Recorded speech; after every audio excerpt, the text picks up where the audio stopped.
शनिवार का दिन है जिस दिन अपन इस दरिद्रता से मिलने के लिए पीपल के पेड़ के नीचे आए हैं। हिंदू धर्म में ये दिन पीपल के वृक्ष के लिए पूजनीय होगा। जो भी शनिवार के दिन पीपल के वृक्ष की पूजन करेगा, दूध चढ़ाएगा या मिष्ठान का भोग लगाएगा, लक्ष्मी और नारायण उसके घर में प्रवेश कर जाएगा। लक्ष्मी और नारायण उसके घर में प्रवेश करेगा। इसलिए नियम बनाया। कौन से दिन का? शनिवार। लक्ष्मी जी बोली, नारायण आपने तो एक दिन का वार लिख दिया।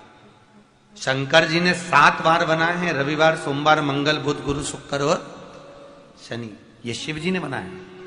अब एक दिन आपने अपना बना लिया, बाकी के दिन अगर कोई इस पीपल के वृक्ष के नीचे आएगा और यहां तो दरिद्रता बैठी है तो उसका क्या होगा?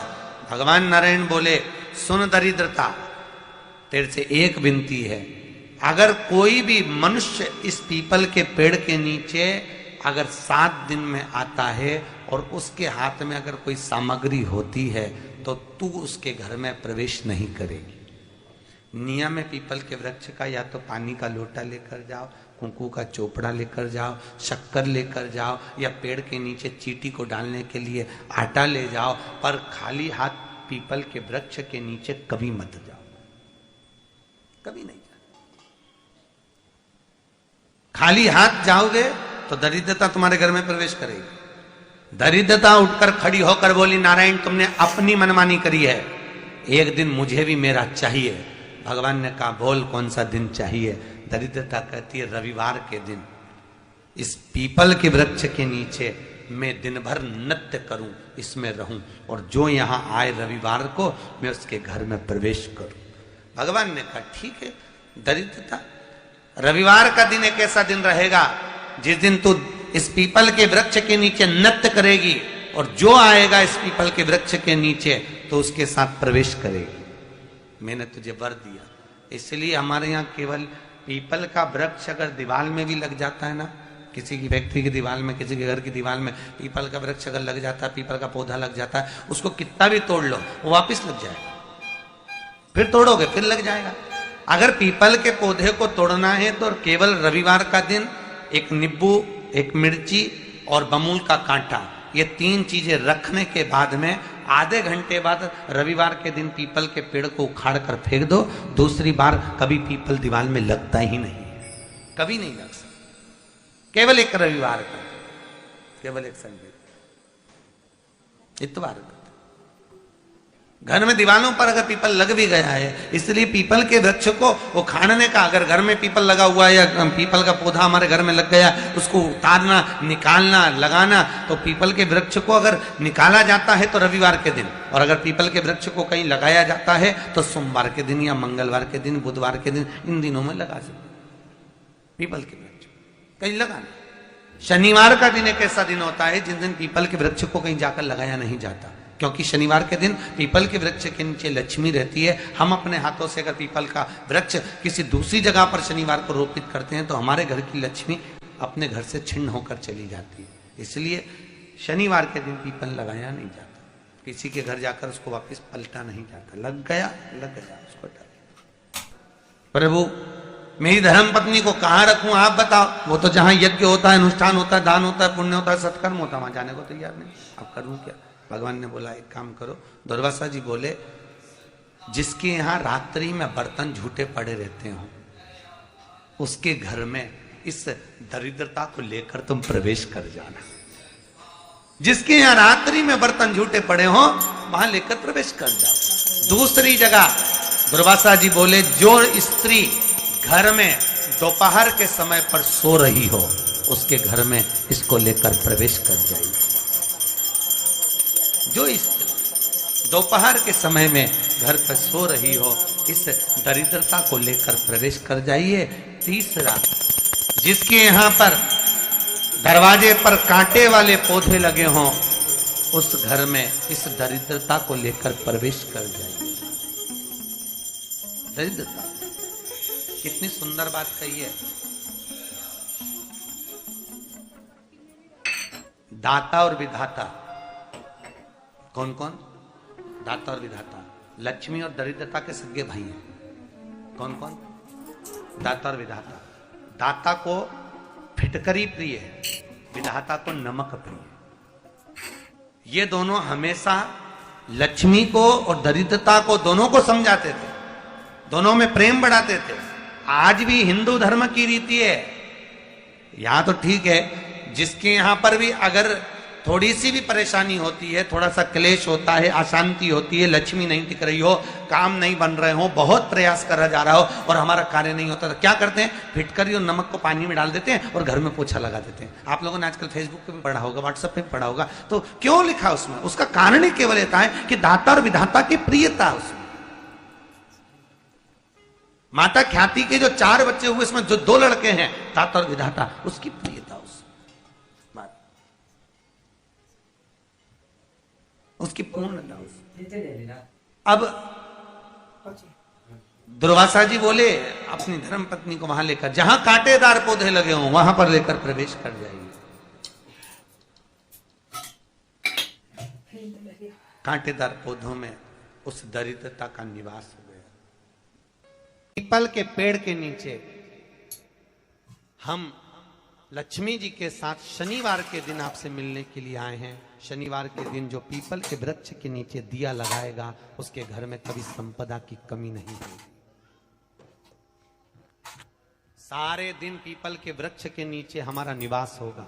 आज भी नियम है, जिसको शनि लग जाता है, एक काजल की डिब्बी ले लो और काजल की डिब्बी को 21 बार उतार कर उसको एकांत में जाकर, जंगल आदि में एकांत में किसी पेड़ के नीचे इतना सा खड्डा खोद कर उसमें काजल की डिब्बी को डाल दो और मिट्टी से पूर दो, उस व्यक्ति का शनि समाप्त हो जाता है।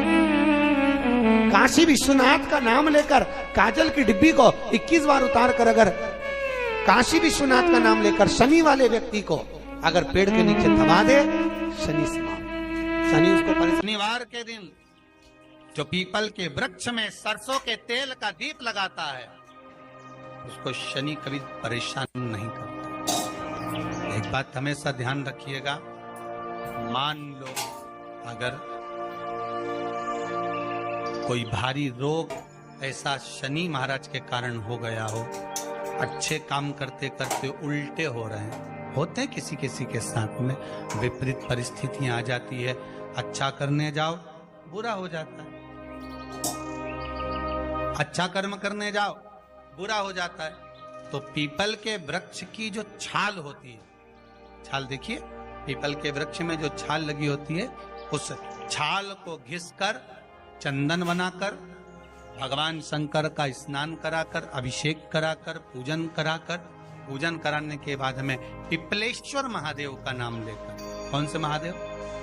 पिपलेश्वर महादेव का नाम लेकर वो जो घिसी हुई छाल होती है, उस छाल का तिलक भगवान शंकर को लगा लो और उसी का थोड़ा सा भाग अपने कंठ पर, मस्तक पर लगाना प्रारंभ कर दो।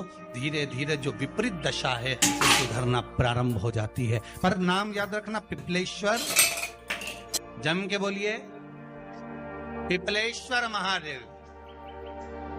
एक देवता ऐसे हैं जिन्होंने दूसरे का हिस्सा खाने का प्रयास करा था और आज भी उस देवता से दुनिया डरती है। और उन्होंने दूसरे का हिस्सा खाने का प्रयास करा था तो शंकर भगवान ने उसको भी नहीं छोड़ा। कौन से देवता? वो बाल्टी में हर शनिवार को आते हैं आपके यहाँ। कौन से? शनि देव। उनने क्या करा था? भगवान सूर्य नारायण ने अपने सारे पुत्रों को देखा, सारे पुत्रों,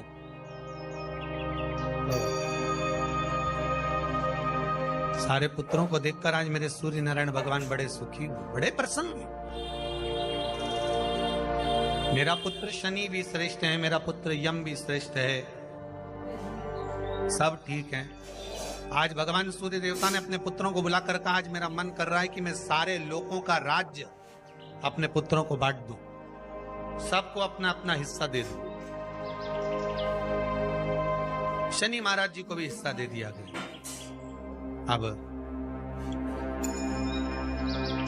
जब शनि महाराज जी को हिस्सा दे दिया तो शनि महाराज जी संतुष्ट नहीं हुए। दुनिया में ऐसे लोग बहुत सारे हैं जो संतुष्ट बहुत कम हो पाते हैं। शनि देव के मन में संतुष्टि नहीं हुई। जब शनि देव के मन में संतुष्टि नहीं हुई तो शनि महाराज उसी समय पर अपने सारे भाइयों का हिस्सा बटोरने लगे, उस पर कब्जा करने लगे।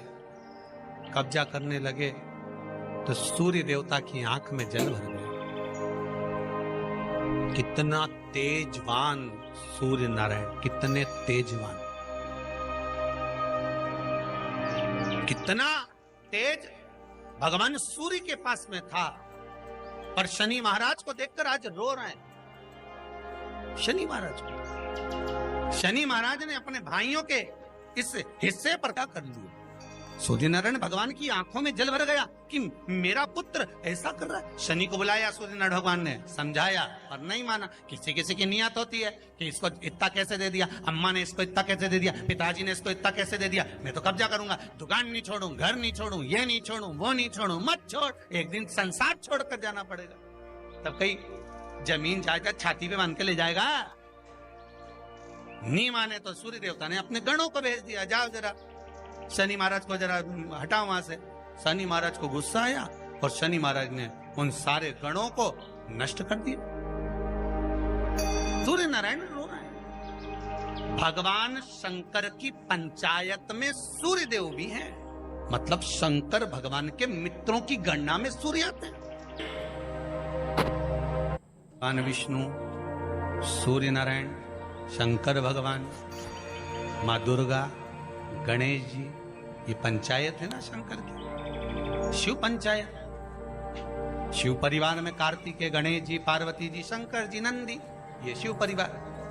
पंचायत में सूर्य देवता। सूर्य नारायण को रोता हुआ देखकर भगवान शंकर को बड़ा दुख हुआ। शिव जी ने पूछ लिया, क्या बात है, आप रो रहे हो? नारायण क्या हो गया? मेरा बेटा मानने को तैयार नहीं है। आप चिंता मत करो, अभी देखता हूं मैं जाकर। और भगवान शंकर ने जाकर तुरंत सूर्य नारायण भगवान के कहने पर शनि देव को जाकर समझाया। इतने में तो शनि देव आग बबूला हो गए। आग बबूला होकर शनि देव ने कहा, ए शिव, आप मुझे जानते नहीं हो? शंकर भगवान ने कहा, क्या जानना है ये बताओ, क्या जानना है ये बताओ। शनि देव कहते हैं, आप मेरी दृष्टि को नहीं जानते। शंकर भगवान ने कहा, तू भी नहीं जानता कि तेरी दृष्टि खराब कैसे हुई। तेरी दृष्टि को श्राप किसका लगा है तुझे नहीं मालूम क्या? शंकर भगवान ने जब समझाना चालू करा कि देख शनि देव, तुम तो कह रहे हो, तुम तो बोल रहे हो कि मेरी दृष्टि नहीं जानते। हम जानते हैं आपकी दृष्टि, मना नहीं है, जाना, पर आप नहीं जानते क्या? शिव जी जानते हैं। शिव जी ने कहा, मैं सब जानता हूं। आपका विवाह करा सूर्य देवता ने, आपकी पत्नी घर में आ गई, आप अपनी पत्नी को देखते तक नहीं थे, इसलिए आपकी धर्म पत्नी ने आपको श्राप दिया कि जिस पति ने मुझ पर दृष्टि नहीं डाली, मेरे वो पति की दृष्टि कुदृष्टि हो जाए, जिस पे डालेगा वो बर्बाद हो जाए। शनि महाराज ने कहा, आप मेरी पत्नी की याद मत दिलाओ। शंकर भगवान बोले, ए शनि, फिर समझा रहा हूं, हिस्सा छोड़ेगा कि नहीं छोड़ेगा? शनि बोले, नहीं छोड़ूंगा। शंकर भगवान ने उठाया, पीपल के पेड़ के नीचे ले गए और पीपल के पेड़ के नीचे शनि महाराज को उल्टा लटका दिया। 19 साल तक शनि महाराज को पीपल के पेड़ के नीचे शंकर जी ने लटका के रखा। अब बोल, 19 वर्ष तक शनि महाराज पीपल के वृक्ष में, पीपल की जड़ पर बंधे रहे, बोले ही नहीं, सी टंगे रहे। अब दूसरे का हिस्सा खाने वाले को जब शनि महाराज जैसे के लटका दिया भोलानाथ ने, तो तुम कहीं लगो रे लाइन में? मेरा विचार तो करो। 19 वर्ष तक शनि महाराज लटके रहे, तब 19 वर्ष नेत्र बंद कर कर शनि महाराज ने शंकर की आराधना करी कि दुनिया में कोई ऐसा नहीं जो मुझे उल्टा लटका दे, केवल एक यही है जिनने मुझे लटकाया है। तो 19 वर्ष तक तप करा तो शंकर जी प्रसन्न हो गए। धरनी को हटाकर पार्वती को लाए, साथ में आशीर्वाद दिया। शनि महाराज को खोला, वर मांगो तुम्हें क्या चाहिए, मांगो तुम्हें क्या चाहिए। शनि महाराज ने कहा मांगूंगा कुछ नहीं, आप वर दे दीजिए। शंकर जी ने कहा मैं तुम्हें दंड अधिकारी बनाता हूं कि आप अच्छे और बुरे का दंड दोगे, आप अधिकारी बनकर बैठोगे, मेरा आशीर्वाद तुम्हारे साथ में। दंड अधिकारी भगवान शंकर का एक अवतार है पिपलाद अवतार। पिपलाद अवतार जब दधीचि ऋषि की अस्थियां चली गई, उनकी धर्मपत्नी सुवाच ने देखा मेरे पति को मार दिया गया, मेरे पति की अस्थियां ले गए राक्षसों का संहार करने के लिए, उनकी अस्थियां लेकर चले गए, मेरा पति चले गया। सुवाच गर्व से थी, मरना चाहती थी, प्राण छोड़ना चाहती। शिव जी ने देखा ये तो अग्नि के ऊपर चढ़कर अपनी देह त्याग रही है। शंकर भगवान ने आकर कहा रुक जा सुवाच, रुको, तुम्हारे गर्भ में बच्चा है, तुम्हारे गर्भ में बच्चा है, वो बच्चा मर जाएगा, अब इस बच्चे को जन्म देकर भी क्या करूं। नहीं पिता, तुम्हारे गर्भ में जो बच्चा है वो महाज्ञानी है, तुमने मुझसे प्रसाद के रूप में मांगा था, कहा था शिव जैसा पुत्र होना चाहिए, तो क्या तुम शंकर को नष्ट कर दोगे? मैं शंकर को जन्म दूंगी। सुवाच ने 2 पत्थर उठाए, अपने गर्भ पर मारना प्रारंभ करा, गर्भ पर मारा, बच्चे ने जन्म लिया। बच्चा 7 महीने का था, उस बच्चे को उठाकर पीपल के कोटर में रख दिया। पीपल की कोटर,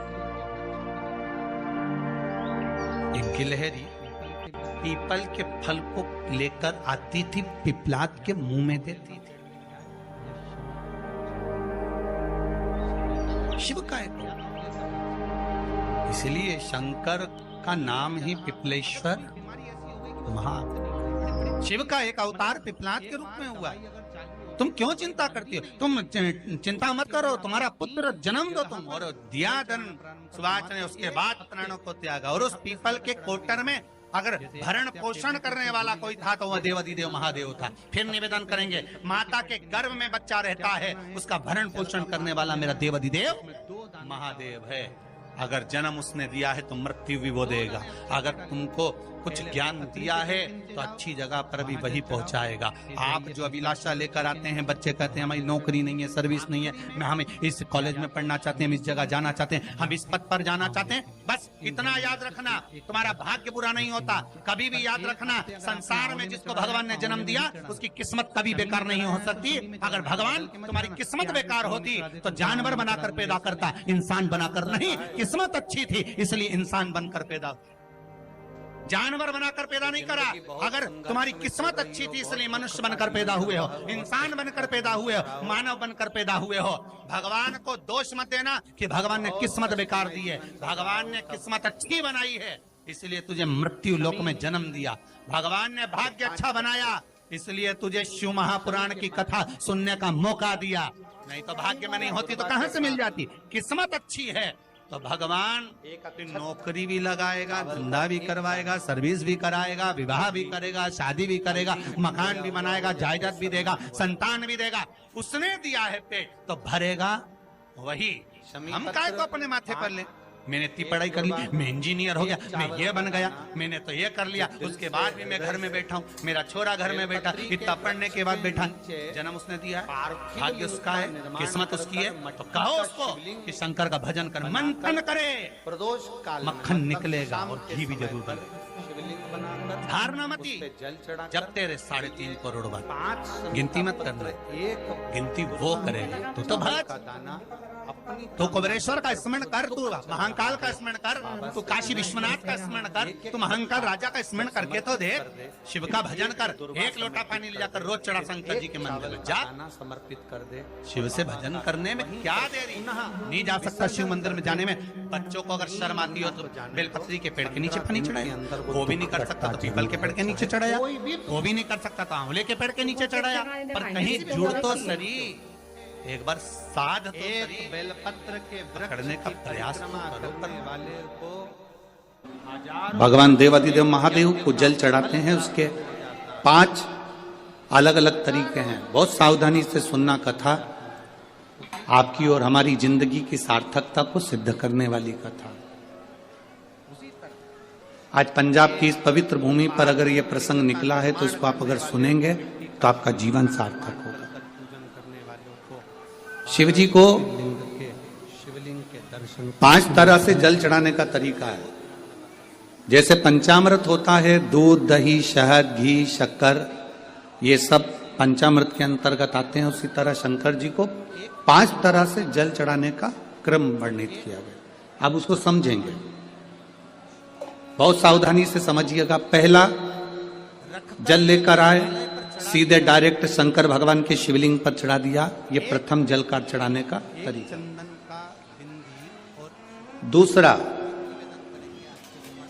जहां से पानी बहकर जाता है, जहां से जल बहकर जा रहा है, उसके ठीक विपरीत जल उत्तर में जा रहा है, आप दक्षिण में खड़े होंगे और दक्षिण में खड़े होकर उत्तर की ओर मुख करेंगे और शिव जी को जल समर्पित करेंगे। ये रोग मुक्ति करने वाला है और हमारे रोग पर हमें विजय प्रदान करने वाला है। ये जल चढ़ाने का। एक सीधे मंदिर में गए, लोटा भर कर जल उठाया, शिव जी को चढ़ा दिया। दूसरा जल, जहां से पानी बहता है, शिव जी का चढ़ा हुआ जल जहां से बहकर जाता है, उसके ठीक विपरीत में शिव जी का जल इधर जा रहा है तो तुम यहां खड़े हो, तुम यहां बैठो, यहां मत बैठना, यहां मत बैठना, इधर बैठो। अगर रोग का निवारण है तो यहां बैठो।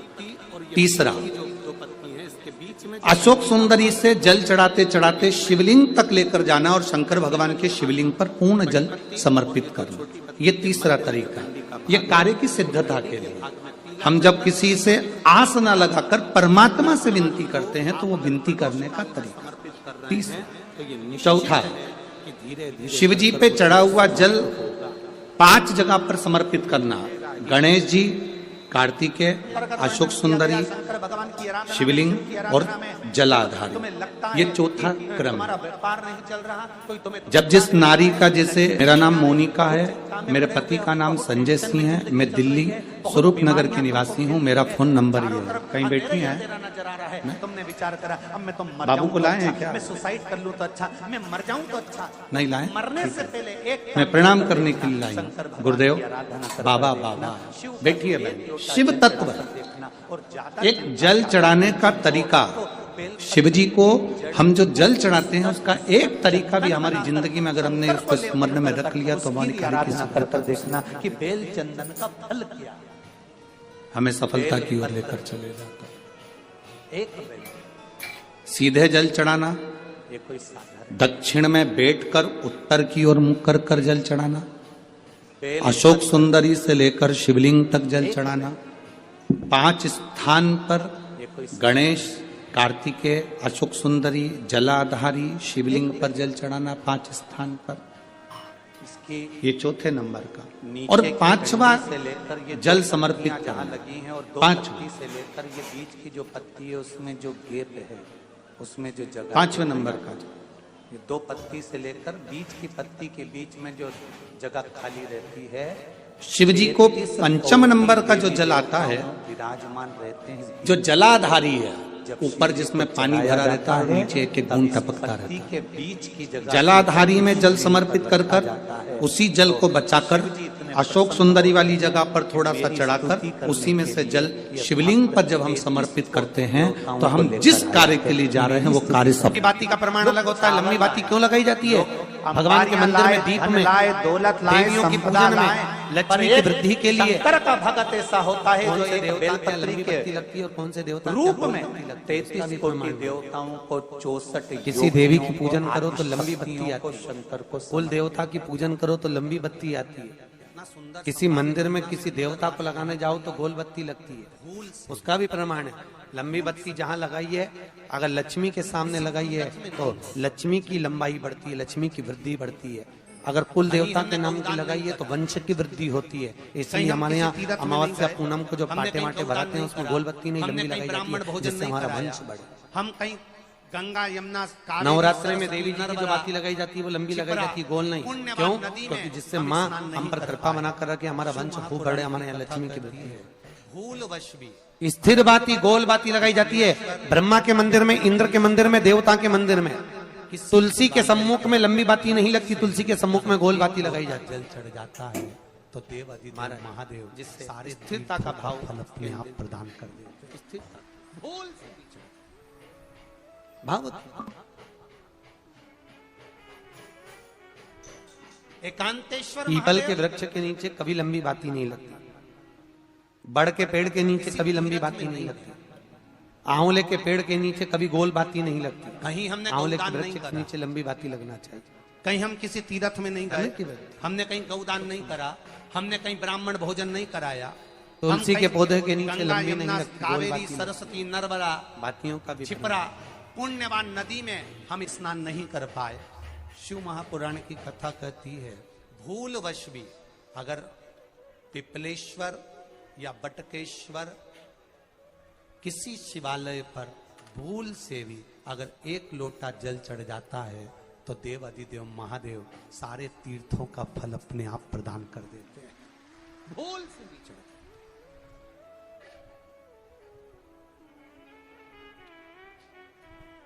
एकांतेश्वर महादेव जो कि एकांत में